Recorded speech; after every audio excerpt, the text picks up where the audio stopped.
Hello students. और आपकी बहुत सारी कंफ्यूजन रहती है कि डी फार्म क्या होता है, बी फार्म क्या होता है, डॉक्टर इन फार्मेसी क्या होता है, मतलब फार्मा डी क्या होता है। तो इन्हीं सभी कंफ्यूजन को क्लियर होना चाहिए ना, तो क्लियर हो जाएगा आज के इस वीडियो में। आपको बिल्कुल मैं पूरी तरीके से क्लियर कर दूंगी कि तीनों में क्या डिफरेंस है, तीनों का क्या स्कोप है। और मोस्टली स्टूडेंट का एक क्वेश्चन और होता है कि हम B Pharm plus M Pharm करें या फिर हम फार्म डी करें, दोनों का क्या स्कोप है, दोनों में से क्या करें जिससे कि आपको बेनिफिट हो। आज के इस वीडियो में डिटेल में देखेंगे इन तीनों टॉपिक के बारे में। Hello everyone, this is Sakshi Rajput and welcome to BSP pharmacy. सीधा चलते हैं कंप्यूटर की स्क्रीन पे और मैं आपको एक एक पॉइंट समझा देती हूँ।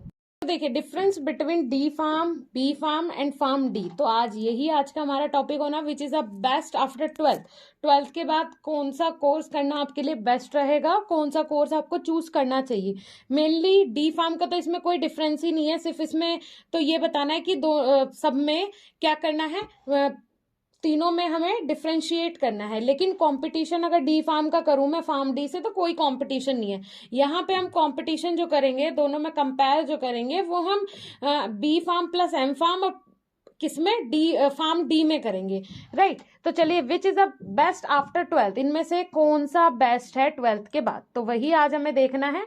तो यहाँ पे सबसे पहले हमारा है डी फार्म, जिससे आप क्या खोल सकते हैं, मेडिकल स्टोर खोल सकते हैं, सेल्स ऑफ मेडिसिन की सेलिंग कर सकते हैं। मैं आपको क्लियर कर देती हूँ। डी फार्म करने के बाद, डी फार्म जो होता है वो डिप्लोमा इन फार्मेसी 2 साल का कोर्स होता है और इसे करने के बाद आप मेडिकल स्टोर डाल सकते हैं, साथ ही साथ आप सेल्समैन बन सकते हैं, राइट। मेडिसिन को सेल भी कर सकते हैं। उसके बाद आ जाते हैं बी फार्म करने के बाद बैचलर इन फार्मेसी, जो कि 4 साल का कोर्स होता है। इसे करने के बाद आप ग्रेजुएट हो जाते हैं और साथ ही साथ इसके बाद आप मास्टर्स डिग्री भी कर सकते हैं, ठीक है। बी फार्म करने के बाद आप रजिस्टर्ड फार्मासिस्ट तो हो ही जाएंगे, मतलब मेडिकल स्टोर भी खोल सकते हैं, रजिस्टर्ड फार्मासिस्ट भी आप हो जाएंगे, सेल्समैन भी बन सकते हैं, मेडिसिन सेल भी कर सकते हैं। उसके साथ साथ जो हम अगर इन दोनों में कंपेयर करें तो ये ग्रेजुएट कोर्स है, इसके करने के बाद आप ग्रेजुएट हो जाएंगे और इसके करने के बाद आप मास्टर्स कर सकते हैं, पीएचडी भी कर सकते हैं।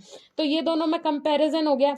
अगर मैं गवर्नमेंट जॉब्स वगैरह की बात करूं तो ज्यादातर जो गवर्नमेंट जॉब्स निकलती हैं वो डी फार्म के बेसिस पे ही होती है। जैसे डिफेंस वगैरह में जो जॉब्स निकलती हैं, हॉस्पिटल फार्मासिस्ट की जो जॉब निकलती हैं, उसमें ऐसा नहीं है कि डी फार्म को नहीं रिक्वायर होता, डी फार्म ही उसमें, अगर फार्मेसी कोर्स की बात करें तो डी फार्म के बाद ही उसकी एलिजिबिलिटी होती है, राइट। मोस्टली ऐसा होता है, ऐसा नहीं है कि जॉब स्कोप नहीं है, डी फार्म के बाद भी जॉब स्कोप है। अगर कहाँ जाना चाहें, अगर आप गवर्नमेंट सेक्टर में जॉब करना चाहते हैं तो अगर आप ग्रेजुएट होके, लेकिन बी फार्म वाले के पास क्या ऑप्शन आ जाता है कि वो ग्रेजुएट हो जाता है और जो फार्मेसी के अलावा भी जितने वो फॉर्म्स निकलते हैं वो उनमें भी अप्लाई कर सकता है। अब चलिए बिना टाइम वेस्ट करे बी फार्म और फार्म डी में देख लेते हैं डिफरेंस क्या है।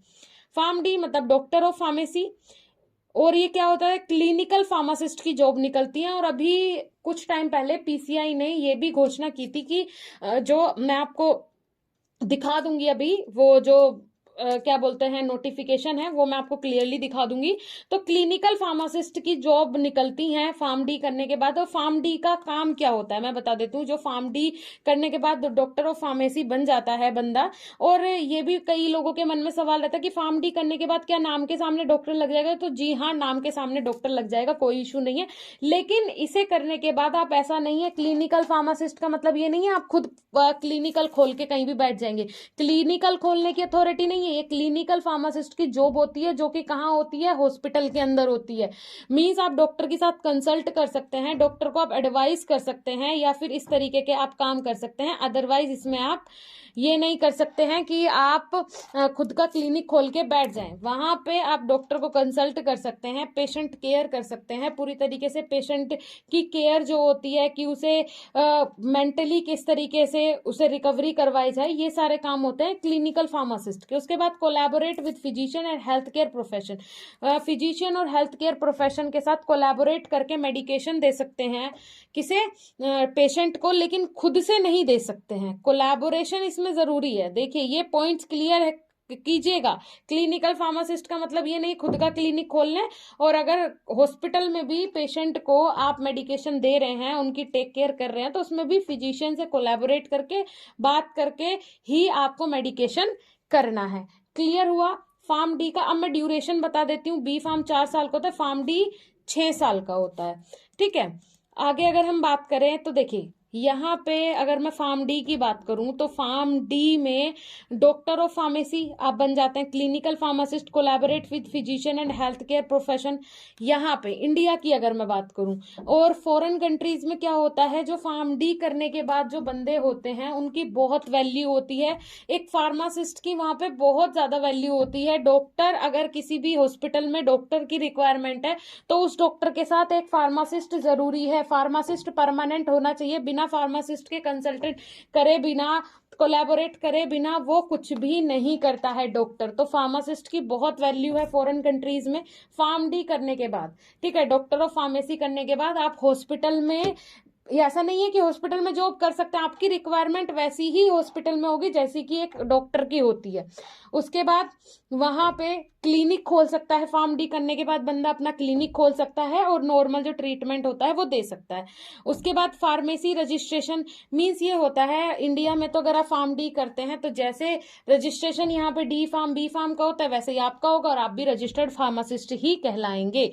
ठीक है, उसके बाद आ जाते हैं फ्यूचर की अगर मैं बात करूं, देखिए फ्यूचर दोनों का अगर हम कंपेयर करें, B Pharm plus M Pharm और साथ में फार्म डी, अभी देखो इंडिया में तो इतना ब्राइट फ्यूचर नहीं है फार्म डी का, लेकिन अगर आप सोच रहे हैं कि 6 साल बाद, आने वाले 8 साल बाद, 6 साल बाद इसका बहुत ब्राइट फ्यूचर हो जाएगा, हम ये नहीं बोलते हैं कि आप मत कीजिए। अगर आपको फार्म डी में करियर दिख रहा है तो बिल्कुल आप कर सकते हैं कि 6 साल बाद इसका जो करियर होगा वो बहुत ब्राइट होने वाला है और बहुत जल्दी ग्रोथ करने वाला है। जैसे कि अभी गवर्नमेंट ने ये रूल्स रेगुलेशंस निकाले ही थे कि इसकी जॉब वैकेंसीज निकलेंगी हॉस्पिटल्स में, है ना।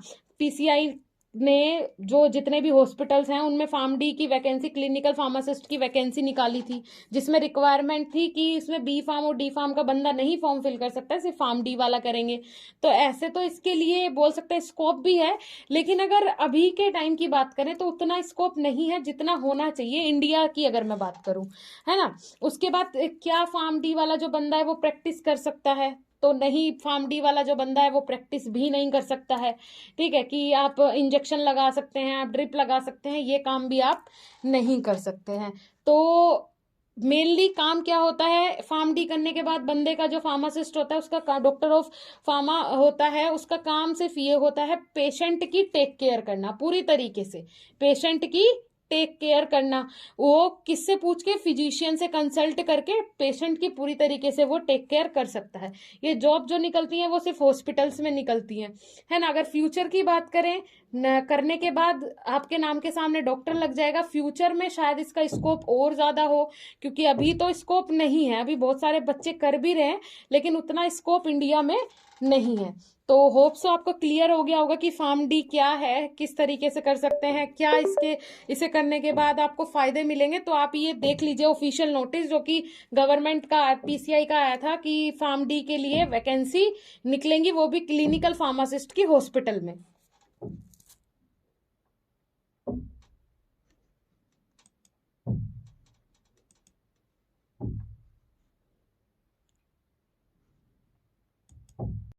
होप सो अब आप अच्छे से डिसाइड कर पाएंगे कि आपको B Pharm plus M Pharm करना है या आपको फार्म डी करना है। अब आपको कोई कंफ्यूजन नहीं रहा होगा।